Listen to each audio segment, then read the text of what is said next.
بسم اللہ الرحمن الرحیم الصلاۃ والسلام علی رسولہ الکریم وعلی آلہ وصحبہ اجمعین۔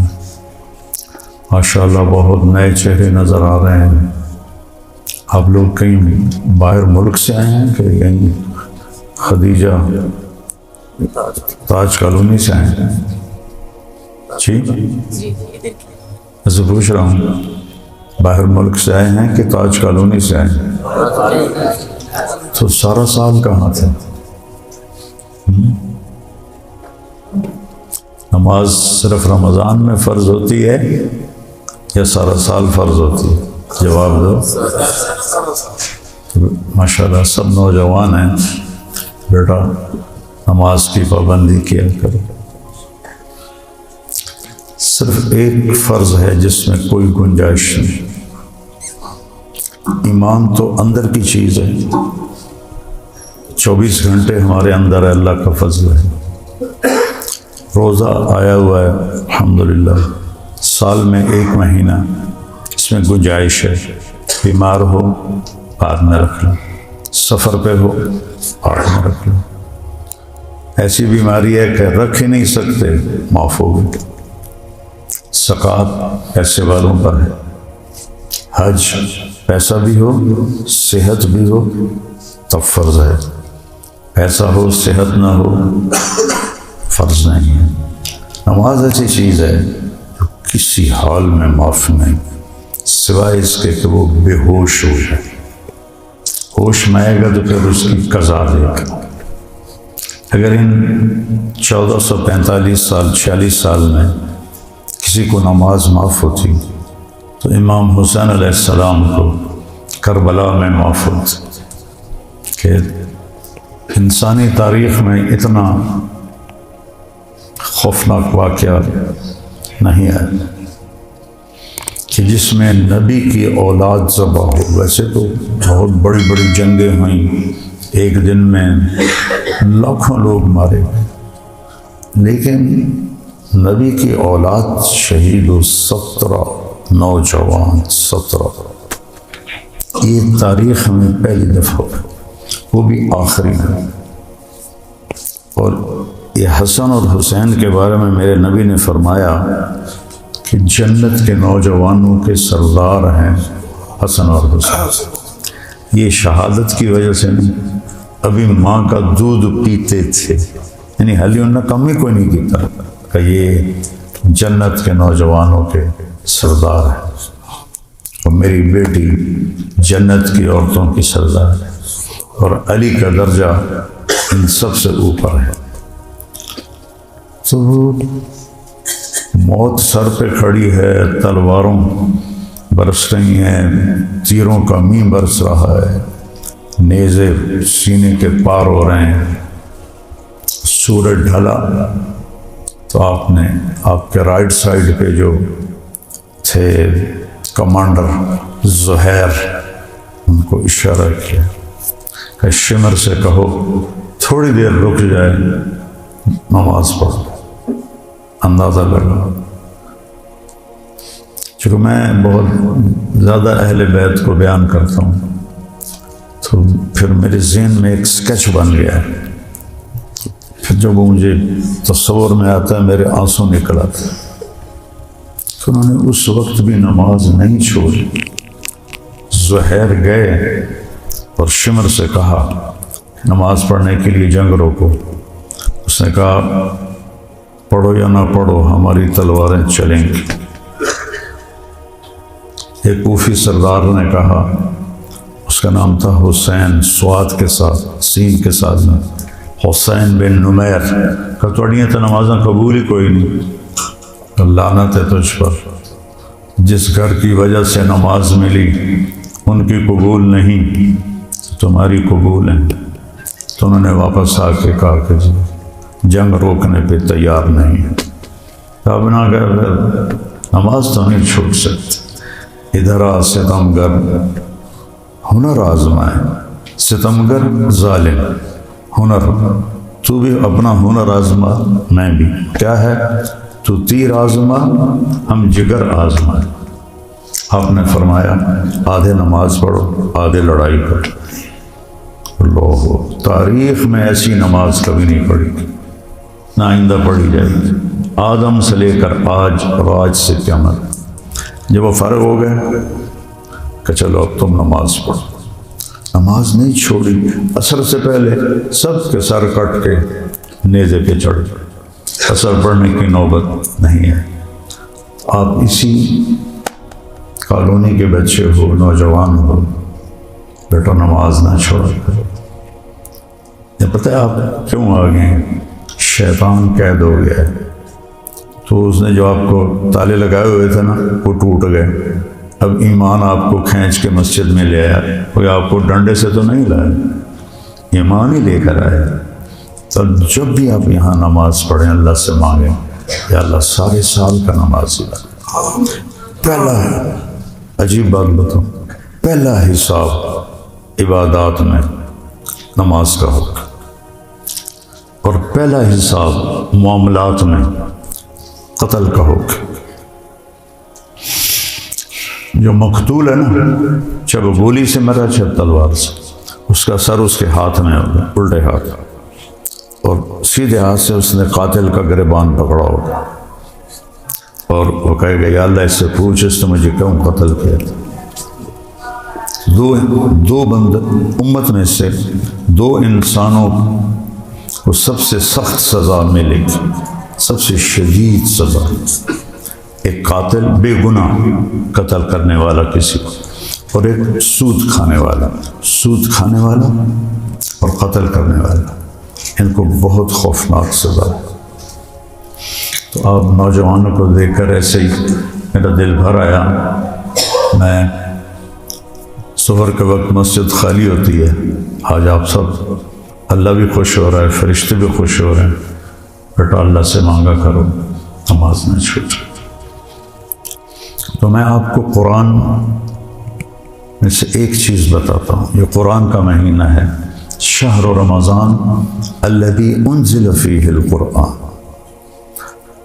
اللہ تعالیٰ نے پیچھے کہا کتب علیکم الصیام، تم پر روزے فرض ہو گئے جیسے پہلوں پہ تھے، لیکن جب رمضان کا نام آیا تو اس میں تو کہنا چاہیے تھا شہر رمضان الذی کتب فیہ الصیام، رمضان کا مہینہ ہے جس میں روزے فرض ہیں، تو اللہ نے اس میں کہا شہر رمضان الذی انزل فیہ القرآن، رمضان وہ مہینہ ہے جس میں قرآن اترا۔ تو دنیا میں ہر انسان کی ایک نفسیات ہے کہ میں کامیاب زندگی گزاروں، اور اس کامیابی کا مطلب کیا سمجھتے ہیں؟ پیسہ آ جائے، کاروبار بن جائے، بڑا گھر ہو، بڑی گاڑی ہو، خوبصورت بیوی ہو، بڑے لوگوں سے تعلقات ہوں، بینک بیلنس ہو، تو یہ میری کامیابی ہے۔ ماں باپ بھی اس سے کامیابی کہتے ہیں۔ تو قرآن کس کو کامیابی کہتا ہے؟ میں صرف یہ ایک بات آپ کو بتانا چاہتا ہوں، جس نے بھیجا ہے وہی صحیح بتائے گا۔ جو یہاں آیا ہے اس کا مطلب بھی ہے کہ اس جاونا ہے، تسی بس تے چڑھ دے ہو تو توڑا کی خیال ہوندہ ٹریا جاونا ہے، نہیں فیصلہ آباد آگے تو لے جاونا ہے۔ ویگن پہ چڑھتے ہو تو وہاں ملت چوک میں ارادہ ہوتا ہے کہ اتر جانا ہے، جہاز پہ چڑھتے ہو کراچی اترنا ہے۔ جو یہاں آیا ہے ایسے سمجھے وہ دنیا کی بس پہ چڑھا ہوا ہے، اور جب آخرت کا اسٹیشن آئے گا تو اتر جائے گا۔ یہاں آنا ہی نشانی ہے جانے کی، آنا ہی نشانی ہے جانے کی۔ اب اللہ نے کیا کہا ہے کہ کامیاب کون ہے؟ من یطع اللہ ورسولہ فقد فاز فوزا عظیما۔ نہ پیسے کی شرط، نہ شکل کی شرط، نہ خاندان کی شرط، نہ سید قریشی ہونے کی شرط، نہ عہدیدار ہونے کی شرط، نہ چھوٹے بڑے گھر کی شرط۔ جو اللہ اور اس کے رسول کی مان کے چلا گیا وہ کامیاب ہوگا، فوزاً عظیما، بہت بڑی کامیابی لے کے چلا گیا۔ تو میرے بھائیو، اللہ نے دنیا کے بارے میں فرمایا ہے من کان یرید العاجل عجلنا له فیها ما نشاء لمن نرید. اگر تم صرف دنیا کے پیچھے بھاگو گے نا، اور دنیا پیسہ پیسہ پیسہ پیسہ، ساری دنیا کا ایک دین بن چکا ہے پیسہ، ساری دنیا، کافر، مشرک، تہریہ، ہندو، سکھ، عیسائی، یہودی، مسلم، پیسہ پیسہ. اللہ کیا کہہ رہا ہے؟ جو ہم سے دنیا مانگے گا، صرف دنیا دے دیں گے، ہم دے دیں گے، لیکن اتنا دیں گے جتنا ہم چاہتے ہیں، اتنا نہیں دیں گے جتنا وہ چاہتا ہے. پھر ہر چاہنے والے کو نہیں دیں گے، جس کو چاہیں گے دیں گے. بازار میں کتنے لوگ جاتے ہیں کاروبار کرنے، ہر ایک کا کاروبار چمکتا ہے، کسی کا ٹھنڈا، کسی کا چمک جاتا ہے. پھر کیا کرتے ہیں؟ ثم جعلنا له جہنم یصلاها مذموما مدحورا. پھر ہم اسے آگ میں ڈال دیتے ہیں جس میں وہ جلے گا ذلیل ہو کر، خوار ہو کر. کبھی آپ کو گھر میں تجربہ ہوا ہوگا، انگلی جل گئی، توے کو ہاتھ لگ گیا، فرائنگ پین کو ہاتھ لگ گیا، تو سارا دن ہائے ہائے کرتا. کہ آگ کے جلے کا کوئی علاج نہیں کہ یہ دوا لگاؤ تو جلن ختم ہو جائے گی. وہ اپنا ٹائم لے گا. اس کے بعد میرا بھتیجا گھر میں ڈاکٹر صاحب کا بیٹا طاہر میاں میرا چھوٹا بیٹا، اور وہ باربیکیو کروا رہے تھے، تو نوکر بنا رہا تھا کباب، تو اس نے تھوڑا سا اوپر سے تیل ڈالا تو ایک شعلہ لپکا. صرف 5 سیکنڈ اس کی باڈی کو لگا، 5 سیکنڈ، اور تڑپ تڑپ تڑپ پورا مہینہ وہ تڑپتا رہا. ہر وقت کہے بابا مجھے ٹیکا لگا دو، مجھے ٹیکا لگا دو، مجھے ٹیکا لگا دو. میرے بھائیو، جہنم کی آگ کو اللہ روز بھڑکاتا ہے. بہت خوفناک چیز. اس سے سمجھو کہ اگر کسی کو جہنم کی آگ سے نکال کر دنیا کی آگ، ایکچولی نہیں، پوری دنیا میں جو آگ ہے اس کو اکٹھا کر کے اس میں ڈال دیا جائے تو اسے نیند آ جائے، سو جاوے گا. جو صرف پیسے کے پیچھے بھاگتے ہیں، نہ سچ کو دیکھتے ہیں، نہ جھوٹ کو دیکھتے ہیں، نہ ملاوٹ کو دیکھتے ہیں، نہ کھرے کو دیکھتے ہیں، نہ کھوٹے کو دیکھتے ہیں، نہ سود کو دیکھتے ہیں، نہ سچائی کو دیکھتے ہیں، نہ بے ایمانی کو دیکھتے ہیں. وہ پیسہ پیسہ پیسہ. تو اللہ کہتا یہاں ڈالوں گا تم، یصلاھا مذموما مدحورا، ذلیل ہو کے پڑے رہو گے. ومن اراد الاخرہ، اور جس نے کہا یا اللہ مجھے دنیا بھی چاہیے، آخرت بھی چاہیے، صرف آخرت. حضرت عائشہ نے پوچھا یا رسول اللہ سب سے اعلیٰ درجے کی دعا کون سی؟ تو آپ نے کہا عائشہ، آدم سے لے کر آج تک جتنی دعائیں مانگی گئی، نبیوں نے مانگی، لوگ، سب سے اعلیٰ دعا ہے ربنا آتنا فی الدنیا حسنہ فی الآخرۃ حسنہ وقنا عذاب النار. اللہ نے سکھایا کہ یا اللہ دنیا بھی اچھی کر دے اور آخرت بھی اچھی کر دے. خوبصورتی کے لیے 4 لفظ ہیں. ایک ہے حسن، خوبصورت، ایک ہے حسین، بہت خوبصورت، ایک ہے احسن، سب سے زیادہ خوبصورت، ایک ہے حسن. شاید آپ نے یہ مطلب نہ سنا ہو، میں نے یا مسجد والوں کو کبھی بتایا ہو تو اکثر نوجوان بیٹھے. حسنہ چہرے کے اس تل کو کہتے ہیں تو پورے چہرے کو خوبصورت بنا دیتے. آپ نے دیکھا جو تل ہوتا ہے نا، پورے جسم کی، پورے چہرے کی کیمسٹری بدل دیتا ہے. وہ شیرازی تھے تو ان کا ایک شعر ہے، پہلا مصرع بھول گئے. اگر آن ترک شیرازی بدستارت دل مارا، بخال ہندوش بخشم سمرقند و بخارا. اگر یہ جوان مجھ سے ہاتھ ملا لے تو اس کے چہرے کے تل پر میں سمرقند اور بخارا کی حکومت بھی قربان کر دوں گا۔ یہ زمانہ تھا تیمور لنگ کا، سمرقند اس کا کیپٹل تھا، اور اس نے سمرقند کو دنیا کا سب سے حسین شہر بنا دیا تھا۔ تو جب اس نے شیراز فتح کیا تو اس نے شیرازی کو پکڑوا لیا، کہنے لگا اے الو، میں نے ساری دنیا کے خزانے سمرقند پہ لوٹا دیے، تو کہہ رہا ہے صرف اچھا۔ جب اس کو پتہ چلا نا کہ ہم بن گئے تو اس نے گندے سے کپڑے پہن لیے، وہ پھٹے ہوئے، تو وہ تو ایک ہی شعر آکھیا کہ تیل دے پیچھے تو سمرقند جڑا ہے وہ قربان کر دیں مگر، اور بخارا قربان کر دیں۔ کہنے لگا امیر محترم، اسی سخاوت کی وجہ سے تو آج میرا یہ حال ہے، کپڑے ہی پھاٹے ہوئے، اسی سخاوت کی وجہ سے تو میرا یہ حال، میرے ایک کپڑے ہی پھاٹے ہوئے۔ اور تیمور بڑا ہنسا کہ اس کو انعام دو اور بھیج دو۔ تو حسنہ اس دل کو کہتے ہیں جو آپ کے چہرے کو نمایاں کر لے۔ تو میں قربان جاؤں اپنے رب پر۔ اس نے صرف یہ نہیں کہا کہ دنیا اچھی کر دے، تو دنیا ایسی کر دے کہ ہم نمایاں ہو جائیں، اور آخرت ایسی کر دے کہ ہم نمایاں ہو جائیں۔ سبحان اللہ، سبحان اللہ، کیا میرے رب کا من اراد الآخرہ۔ اب دوسری سائڈ جو آخرت کا طلبگار ہوتا ہے، آخرت کا طلبگار کون ہوتا ہے؟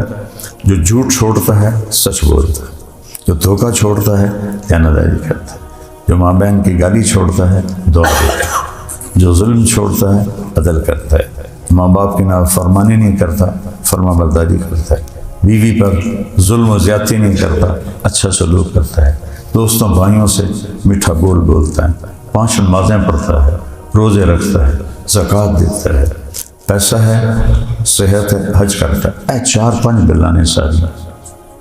وہ مومن، پھر شرط لگے ایمان شرط ہے، ایمان کے بغیر کوئی نیکی قبول نہیں۔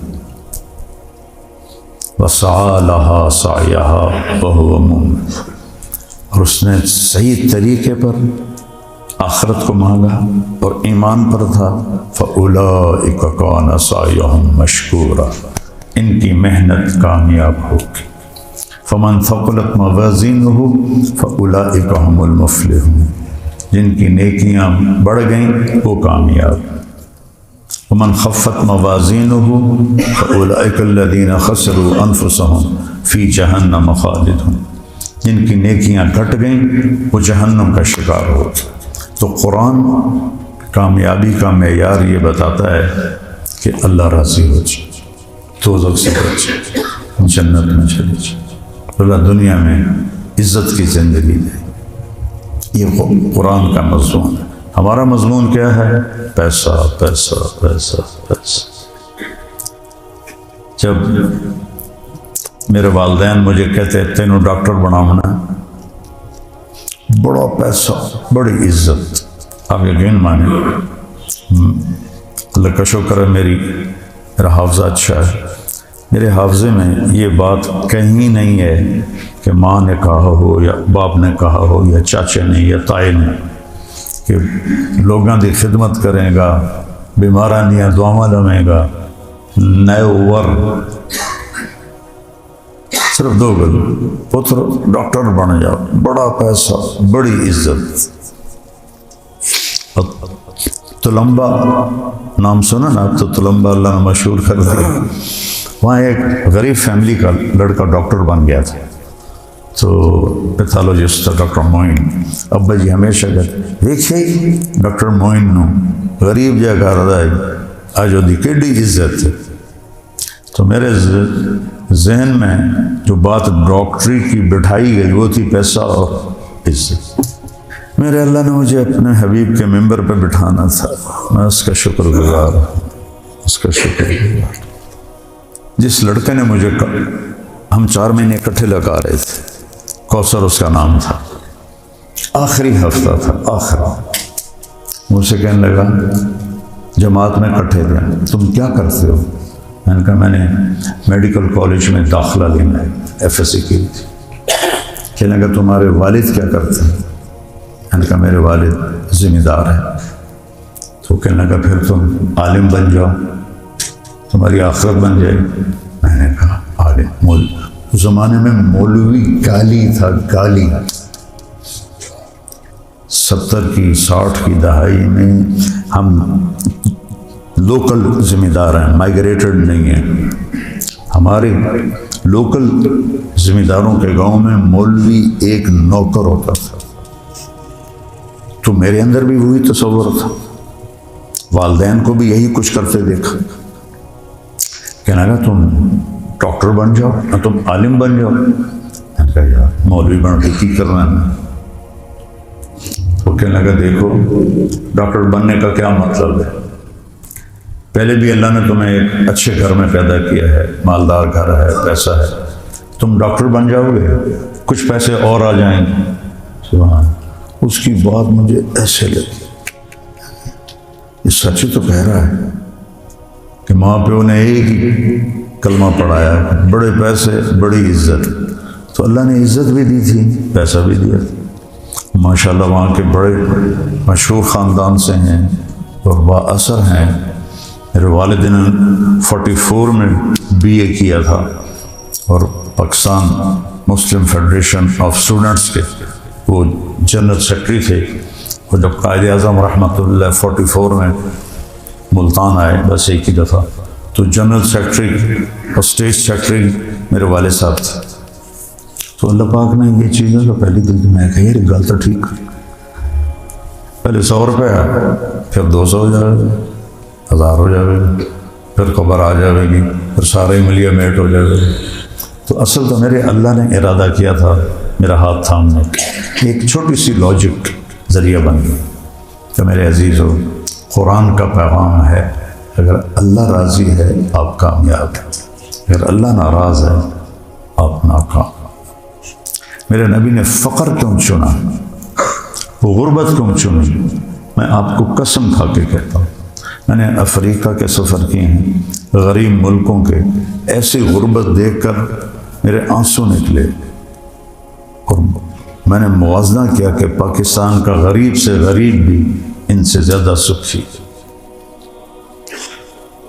میرے نبی نے غربت خود اختیار کی کہ میری امت کے غریبوں کو مجھ سے تسلی ملتی ہے.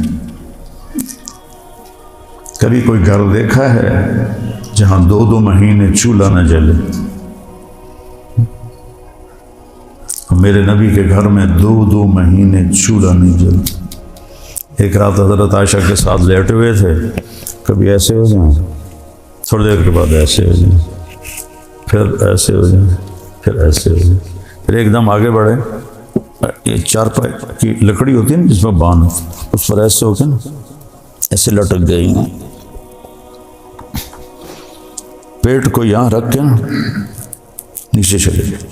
حضرت عائشہ اٹھ کے بیٹھ گئے، یا رسول اللہ خیر تھا ہے کیوں ہے؟ تو آپ نے بڑے تکلیف کے ساتھ کہا عائشہ بھوک بہت لگی، بھوک بہت لگی. جس کی خاطر یہ غنچہ سجایا، جس کی خاطر دھرتی آکاش بنایا، وہ کہہ رہے ہیں عائشہ بھوک بہت لگی. تو حضرت عائشہ رونے لگی، یا رسول اللہ آپ اللہ سے مانگتے کیوں نہیں؟ آپ تو ایسا کریں گے تو پہاڑ سونا بن جائے. کیا نہیں عائشہ اسی بھوک میں اللہ سے مل. یہ تھا امت کو تسلی دینے کے لیے، میری امت کے غریب گلہ نہ کریں، کسان تو روٹی بھی نہیں لگی. تو میرا نبی کہے گا میرے گھر پہ 2 مہینے چولہا نہیں جلا.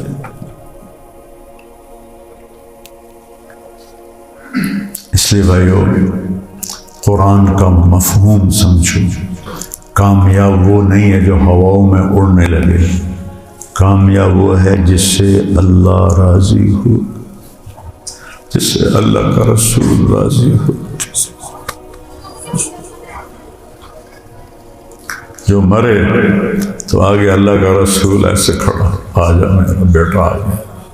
میری بیٹی آ گئی، میرا امتی آ گئی، سارے دلیدر دور ہو گئے، وہ مرے اور آگے عذاب کے فرشتے کھڑے۔